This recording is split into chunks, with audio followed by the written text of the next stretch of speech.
우리 성도 여러분 반갑습니다. 근데 여기 교회 오니까 참 이렇게 마음도 따뜻해지고 참 좋습니다. 우리 찬양대도 뭐 오늘만 이렇게 잘하시는 거 아니죠? 우리 은혜 참 많이 받고 음악성도 그렇지만 우리 찬양대원 여러분들 표정 하나하나가 정말 하나님을 많이 사랑해서 이렇게 드리는 찬양 같아서 참 은혜가 됐습니다. 신혼부부도 너무 이렇게 찬양도 잘해 주셔서 더불어서 오늘 제가 큰 은혜를 받았습니다. 제 기억이 아마 작년 가을인가요? 제가 와서 특강을 했던 적이 있어요. 그때 아마 AI 시대, 인공지능 시대, 신앙인의 고민 이렇게 해서 뭐 오래 하라 그래갖고 토요일 날 오전 오후 한 4시간 이상 제가 강의하고 갔던 적이 있어요.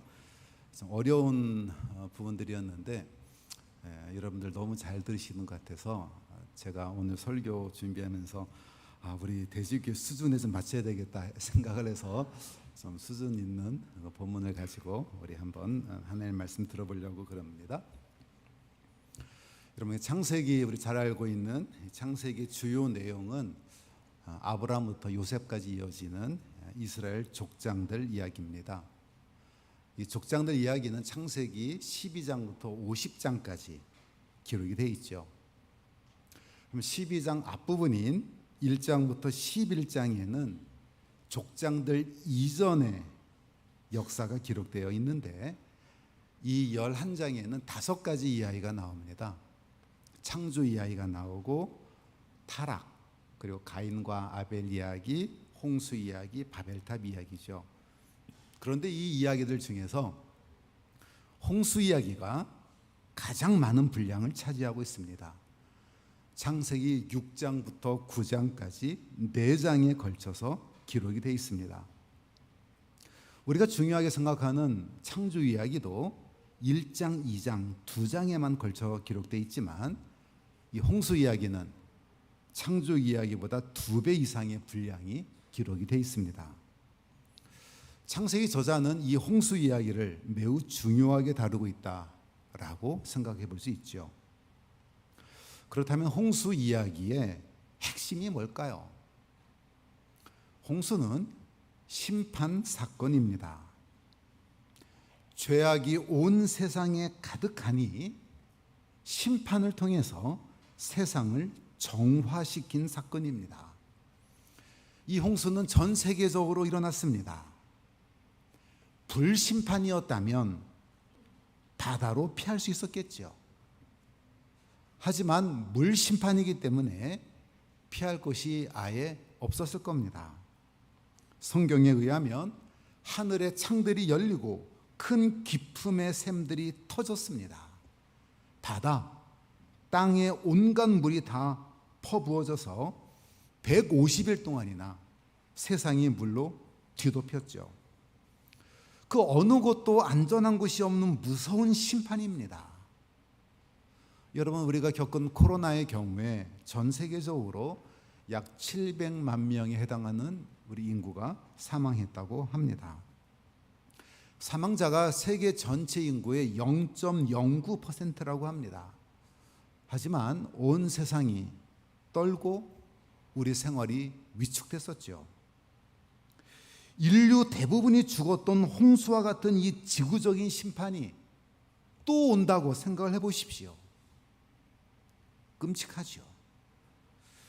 따라서 두 번째 하나님의 심판이 찾아오기 전에 우리는 본문의 근거에서 한번 냉철히 생각을 해봐야 됩니다.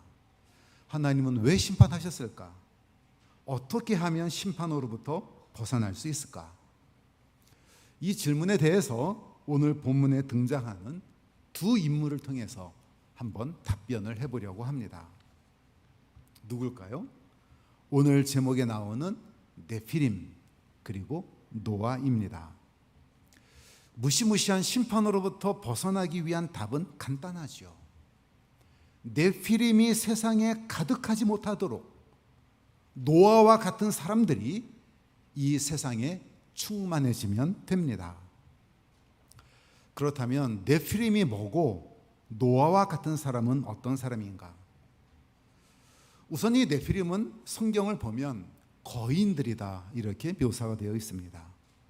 민수기서에 의하면 이 네피림의 후손이 아낙 자손으로 기록이 되어 있습니다.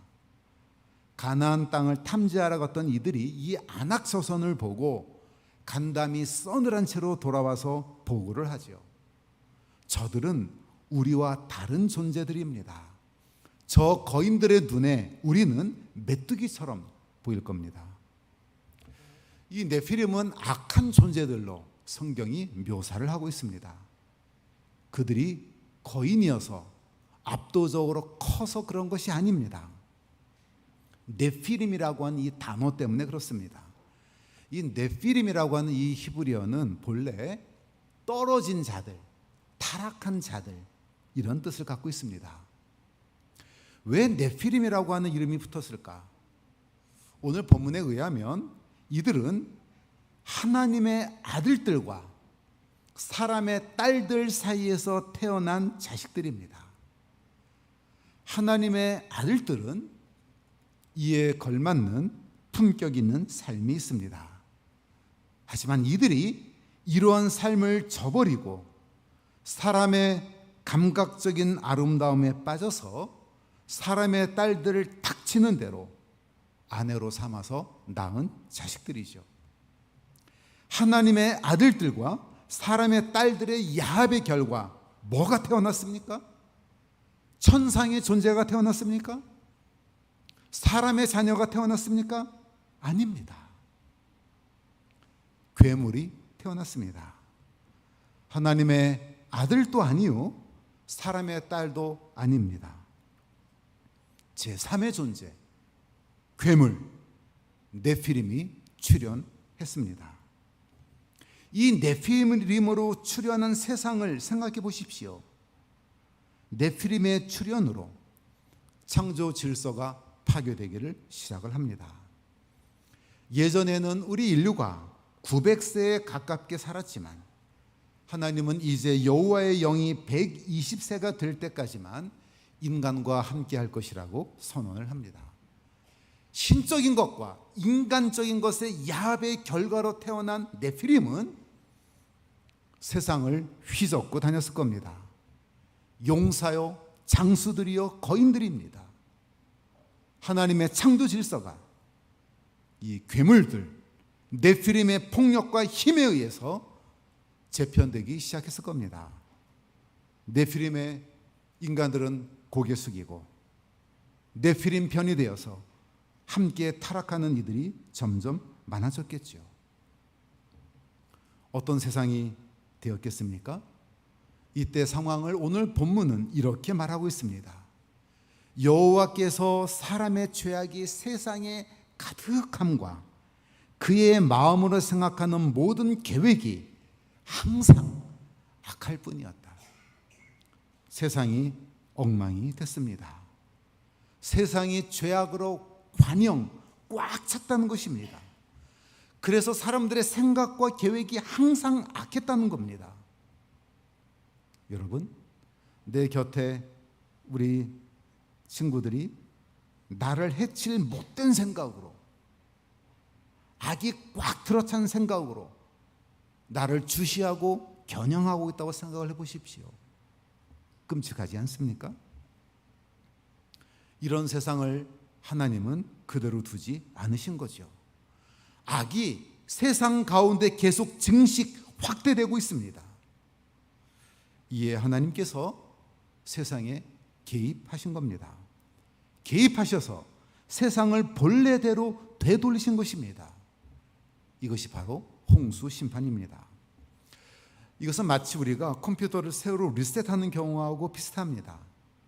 컴퓨터를 처음 구입하면 사용할 때 아무 문제가 없지요. 하지만 시간이 지나면서 컴퓨터가 제 기능을 못할 때가 있습니다. 악성 코드, 바이러스가 침투하면 그렇죠. 속도가 느려지고 중요한 파일들을 공격하고 또 마비시킵니다. 이때 우리는 어떻게 합니까? 컴퓨터를 밀어버리고 다시 깔지 않습니까? 컴퓨터가 제 기능을 하기 위해서 할 수 없는 선택입니다. 만일 컴퓨터에 바이러스가 없으면 굳이 컴퓨터를 다시 리셋할 필요가 없지요. 만일 네피림과 같은 괴물, 하나님의 창조 세계에 본래 없었던 이 괴물이 세상에 없었다면 사람들의 마음이 그토록 악해지지 않았을 겁니다. 따라서 홍수와 같은 심판도 없었겠죠. 여러분, 이런 점에서 홍수 심판은 오늘날도 우리에게 여전히 중요한 말씀이 됩니다.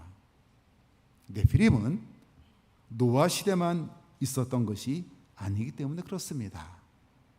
오늘날에도 이 괴물이 출몰할 수가 있습니다. 이 괴물이 출현한다면 인류는 다시 하나님의 심판에 직면할 수도 있게 되겠죠. 이 지점에서 다시 한번 생각을 해보겠습니다. 네피림은 원래 세상에 없던 존재입니다. 그런데 어떻게 만들어졌습니까? 하나님의 아들들이 타락한 결과로 출몰한 겁니다. 하나님의 아들들이 자신의 위치와 명분을 지키지 않고 감각적 아름다움을 쫓아간 욕심의 결과물입니다. 이 네피림은 오늘날에도 그래서 탄생할 수가 있습니다. 하나님의 자녀들은 하나님의 자녀답게 살아야 될 마땅한 삶의 방식이 있습니다. 이 삶의 방식을 지키지 않고 사람의 딸들의 아름다움을 보고 타락하면 목회자가 타락하고 성도가 타락하면 그리스도인들이 세상의 악과 결합하며 네피림과 같은 괴물들이 출현할 수가 있습니다. 하나님의 교회도 결코 예외가 아닙니다. 하나님의 교회가 교회로서의 자리를 지키지 않고 타락하면 돈, 세습, 명예를 사랑하면 네피림과 같은 괴물 교회들이 출몰하게 됩니다. 여러분, 네피림은 세상 한복판에서도 만들어집니다. 하나님께서 파송하신 이 세상에서 우리 그리스도인들의 정체성을 지키지 않고 악인들의 꾀를 따라서 살면 네피림과 같은 괴물들이 만들어지게 됩니다. 이 네피림은 사악한 제도로 만들어지기도 합니다. 때로는 반생명의 기술로 등장하기도 합니다. 우열한 인종은 열등한 인종을 지배해야 한다는 헛된 이데올로기로 나타나서 600만 명 대학살을 자행하는 괴물, 나치로 등장하기도 합니다. 그래서 우리 믿음의 눈으로 보면 이미 이 세상 곳곳에는 수많은 네피림들이 있는 겁니다. 지구촌 곳곳에 도사리고 있습니다. 이 사회에도 있고 교회에도 있고 우리 가정에도 있고 심지어 내 안에도 있을 수가 있습니다.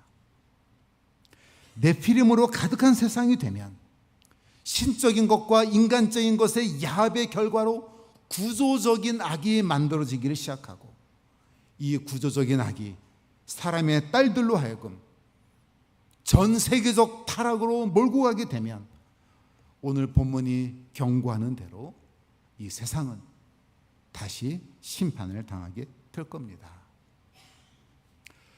그렇다면 대안이 뭘까요? 오늘 본문은 이 네피림과 대조되는 한 사람을 소개해주고 있습니다. 누구일까요? 노아죠. 무슨 말입니까? 네피림으로 가득한 세상이지만 노아처럼 살면 심판에서도 구원받는다는 뜻이죠. 하지만 우리는 여기서 조금 더 나아가야 됩니다. 예전에는 이 심판에서 노아만 구원받았지만 노아가 이 세상에 많아진다면, 그래서 이 세상이 네피림이 아니라 수많은 노아들로 뒤덮인다면 네피림은 그 힘을 발휘하지 못할 것이고 우리는 하나님의 아름다운 창조 세계를 지켜나갈 수 있을 겁니다. 여러분, 노아가 세상을 뒤덮으면 네피림의 출몰을 막을 수 있다고 했는데, 그렇다면 노아는 누구였고 어떤 사람이었을까? 노아에 대해서 오늘 본문은 노아는 의인이요 당대의 완전한 자라, 그는 하나님과 동행했다, 이렇게 소개를 해주고 있습니다. 노아를 특징 짓는 세 단어입니다. 의인이었고 완전한 자였고 하나님과 동행한 자였다. 노아가 의인이라고 하는 말은 말 그대로 의롭게 살았다는 겁니다. 다른 말로 하면 옳게, 바르게, 정직하게 살아간 사람이란 뜻입니다. 여기에 사용된 히브리어 짜디크라고 하는 이 단어는 원래 더 큰 의미, 생각해야 될 부분이 많이 있지만 우리가 직관적으로 노아가 의인이었다는 말을 이해하는데 그렇게 어렵지는 않습니다. 하나님 앞에 바르게 살아간 사람이었다라는 뜻이죠. 하지만 노아가 당대의 완전한 자였다라는 말은 좀 당황스럽습니다. 어떻게 인간이 완전할 수 있을까? 노아는 정말 완전 무결하게 살았을까? 만약 그렇다면 우리는 노아처럼 살 자신이 없는 것 아니겠습니까?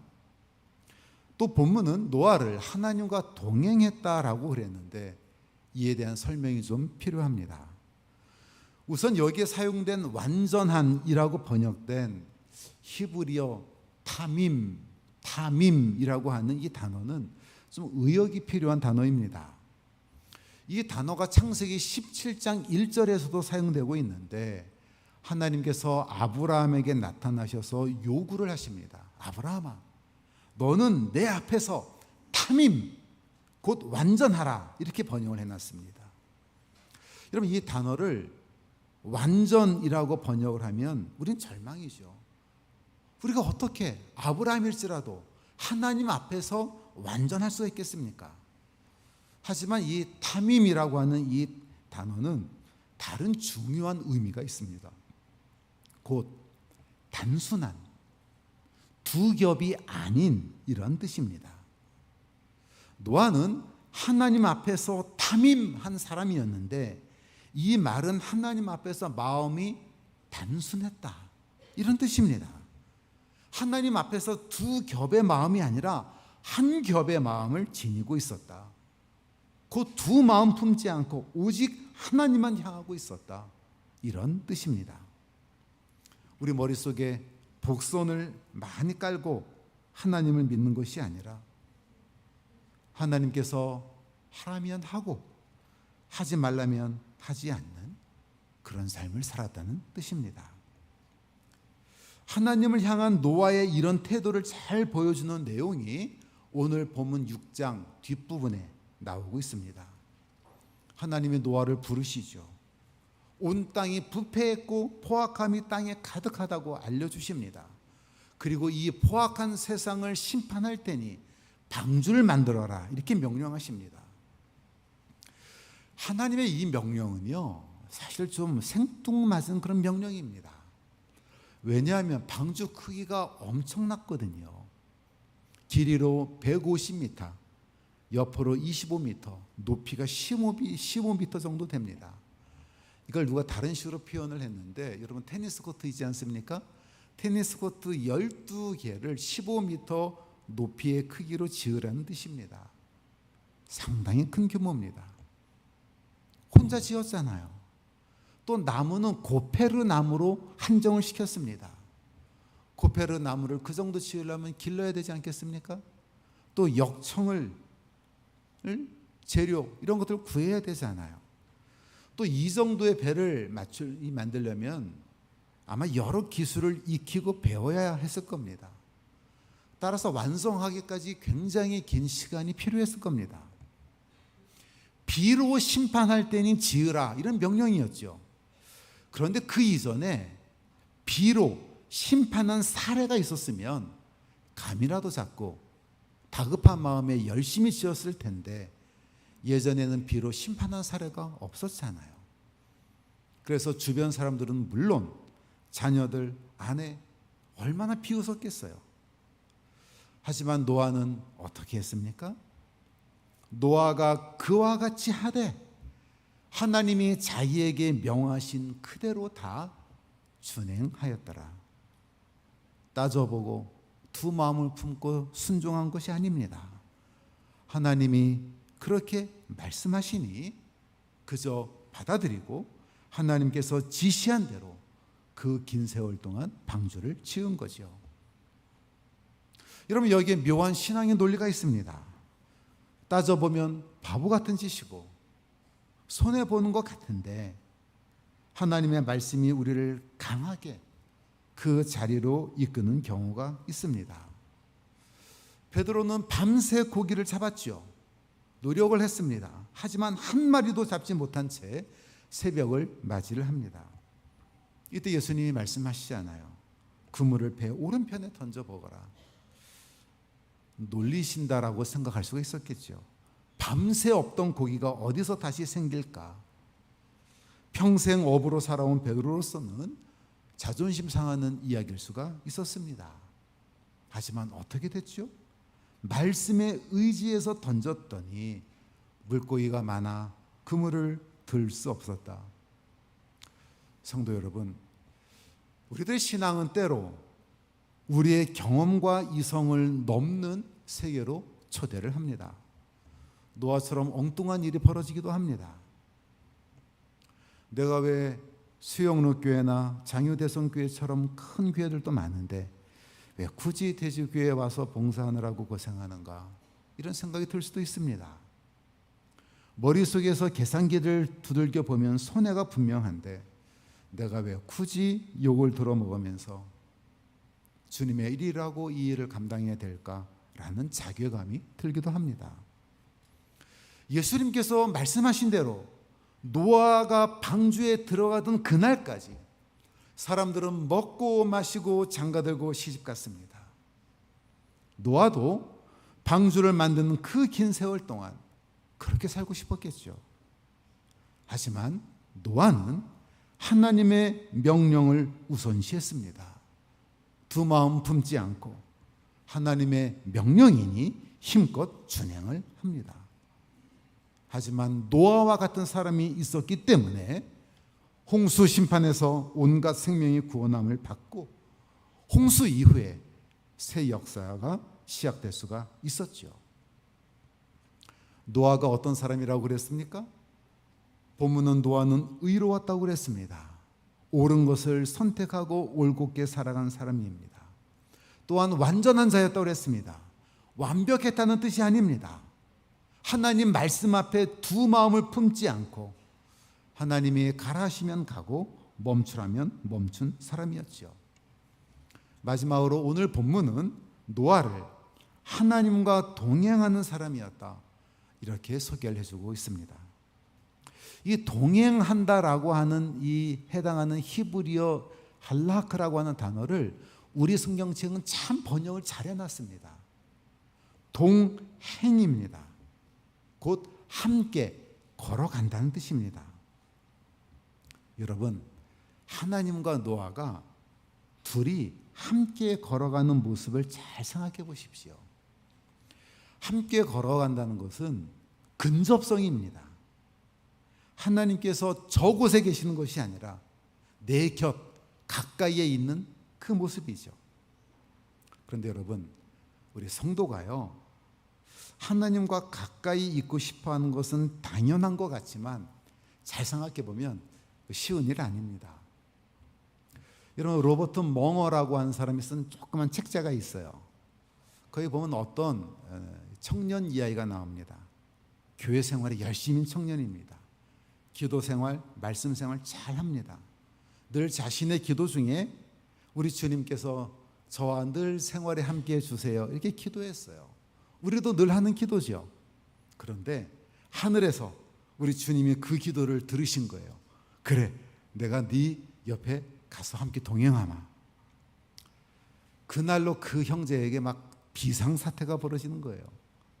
기도는 늘 주님이 내 곁에 함께 해달라, 그렇게 기도를 했는데 자기 생활 곳곳에 예수님이 옆에 계시니까 오히려 불편하기 그지없는 거예요.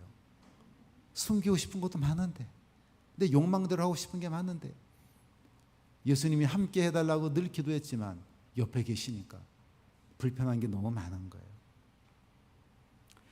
우리가 말은 쉽지만 하나님과 동행하며 사는 것 쉽지 않습니다. 내 곁에 정말로 예수님이 계신 것을 좋아하면서 사는 것, 하나님께서 하루 종일 내 곁에 계셔도 좋은 상태, 그만큼 내 삶이 하나님께서 보시기에 올바른 상태, 바로 이것이 하나님과 동행하는 첫 번째 모습입니다. 하나님과 동행한다는 말은 또한 어느 한쪽이 앞서지 않는다는 뜻이죠. 동행이니까. 우리가 하나님으로부터 뒤처지거나 혹은 우리가 하나님 앞에 가는 것, 이건 동행이 아니죠. 어떤 분들은 자기의 생각과 계획이 하나님을 늘 앞서가는 경우들이 있어요. 자기 생각, 고집, 판단대로 이미 다 결정해 놓고 하나님께 나중에 통보하는 경우가 그렇습니다. 반대도 있어요. 어떤 분들은 하나님과 함께 가지 못하고 저 멀리 뒤쳐져서 그렇게 살아가는 분들도 계십니다. 신앙생활을 어려서부터 했지만 하나님이 원하시는 삶을 살지 못하고 마지못해서 간신히 따라가는 그런 분들이죠. 이건 역시 동행이 아닙니다. 동행한다는 것은 어느 한쪽이 앞서지 않고 속도 조절하며 함께 걸어가는 것을 의미하죠. 내가 하나님보다 조금 앞서가는 것 같으면 조금 늦추고, 하나님보다 뒤쳐져 있으면 좀 속도 내어서 달려가서 함께 걷는 것, 이게 동행이겠죠. 여러분, 동행한다는 말은 마지막으로 신앙의 역동성을 의미하기도 합니다. 노아가 하나님과 동거했다가 아니라 동행입니다. 하나님과 함께 그냥 주저앉아 있는 것이 아니라 목적지를 향해 함께 걸어가는 것이죠. 어떤 분들 혹은 어떤 교회는 10년 전이나 20년 전이나 그 자리에 그냥 머물러서 신앙의 진전이 없는 경우들이 있습니다. 단단한 음식을 먹지 못하고 여전히 젖을달라 하는 분들이 계십니다. 동행한다라고 하는 말은 정체되어 있는 것이 아니라 하나님과 함께 역동적으로 발전해 나가는 것, 그것을 의미합니다. 하나님과 함께 걸으며 새로운 신앙의 세계를 맛보는 것입니다. 예전에는 몰랐던 일들을 하나님과 더불어서 알아가는 그 기쁨을 함께 누리는 것이죠. 이와 같은 동행하는 삶을 평소에 늘 살아왔던 이 노아, 결정적인 순간에 하나님의 일을 묵묵히 감당한 사람이 된 겁니다. 괴물 네피림으로 인해서 엉망이 된 세상을 구원하는 멋진 신앙인으로 쓰임을 받은 것이죠. 사랑하는 대지 성도 여러분, 오늘 우리가 함께 다룬 창세기의 이 홍수 이야기는 옛날 이야기로 끝나지 않습니다. 오늘날 이 땅에도 곳곳에 네피림들이 도사리고 있습니다. 하나님의 아들들이 타락한 결과물들입니다. 이 네피림들은 오늘날에도 유형, 무형의 괴물이 되어서 우리를 협박합니다. 그리고 우리를 죄의 노예가 되라고 유혹합니다. 그래서 세상이 다시 죄악이 관영해지고 있습니다. 하나님이 다시 이 세상을 심판하실 수도 있는 상황이죠. 이 상황에서 우리는 어떻게 해야 될까요?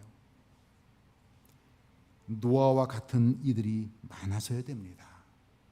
이 세상의 네피림들과 내가 직접 싸워서 저항하는 것은 쉽지 않습니다. 거인이요 괴물이기 때문에 그렇습니다. 다른 방법이 있습니다. 노아가 많아지면 됩니다. 네피림보다 압도적으로 많은 노아들로 이 세상을 뒤덮어버리면 됩니다. 수많은 노아들이 손에 손을 잡고 네피림이 이 세상에 접근하지 못하도록 막아내면 됩니다. 성도 여러분, 이 시대에 희망이 없다고 합니다. 하지만 그렇지 않습니다. 우리 노아가 있기 때문에 그렇습니다. 노아처럼 의롭게 사는 그리스도인이 필요한 시대입니다. 노아처럼 하나님의 말씀 그대로 우직하게 두 마음 품지 않고 순종하는 그리스도인이 필요합니다. 노아처럼 하나님과 동행하는 사람이 필요합니다. 내가 그 사람이 되면 됩니다. 나 한 명이 노아로 나서면 되죠. 내 곁에 친구가 함께 노아로 또 나서면 됩니다. 우리 대지교회가 또 노아로 나서면 됩니다. 그리고 이 땅의 모든 한국교회가 노아로 나서면 됩니다. 이런 아름다운 우리 성도의 연합을 통해서 네피림이 없는 세상을 함께 만들어 가는데 크게 쓰임 받는 우리 성도들 다 될 수 있기를 기원합니다. 다시 기도하겠습니다. 하나님 아버지, 세상이 이미 네피림들로 가득합니다. 하지만 주님, 하나님의 아들들이 이제 더 이상 타락하지 않도록 지켜주옵소서. 이 세상이 노아로 가득한 세상이 될 수 있도록 이끌어 주옵소서. 우리 주님의 은혜로 내가 노아가 되게 인도하여 주옵소서. 이곳 대지교회가 이 시대의 노아가 되게 인도하여 주옵소서. 노아처럼 바르게 살게 하시고 하나님과 동행하게 하시고 하나님 말씀 앞에 우직하게 순종할 수 있는 마음을 허락하여 주옵소서. 예수 그리스도 이름으로 기도드립니다. 아멘. 다 같이 자리에서